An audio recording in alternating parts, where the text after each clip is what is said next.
Nakahanda na ang 1,023 tanan ka delegasyon sang Western Visayas sa ginapaabot nga palarong pambansa 2026 nga pagahiwaton sa Agusan del Sur sini nga Mayo.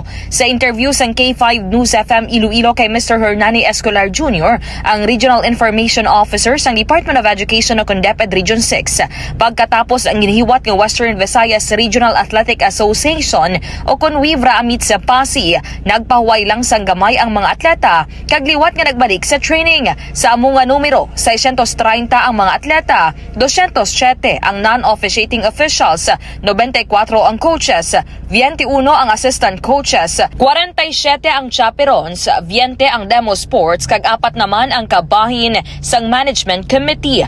Tilawi ang kaayuhan nga dulot sang virgin coconut oil nga yara sa Klinika D3 Bio. Ginalauman ang opening ceremony sa nasambit nga kahiwatan sa Mayo 24, Mayo 25 tubtob Mayo 30 naman ang hinampang, Mayo 31 ang closing ceremony, kag Hunyo 1 naman ang pagpauli isang mga delegasyon. Yari ang kabahin sang pahayag ni Mr. Escolar. Sa pinag-extension nga bulan, naghiwat sini sang ocular inspection ng atong sining team from Region 6 na ginapangunahan sa atong sining regional director, Crisito Eco, together with some of our management committee members, especially our regional sports officer.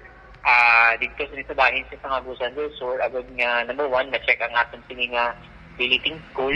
Ako naman si K5, Kim Montaño Caluyo para sa Kampiyon nga Balita, Serbisyo Publiko, Kagalingawan sa Iloilo, K5 News FM. Ang ining nga balita ang ginadulong sa inyo sang DTX Coffee Mix. Himo sa natural nga sangkap pareho sang amarkuso, chia seeds, sugared cane extract powder. DTX Coffee Mix. Nakakapi ka na, naka-detox ka pa. DTX Coffee Mix. Mabakal sa mga butika.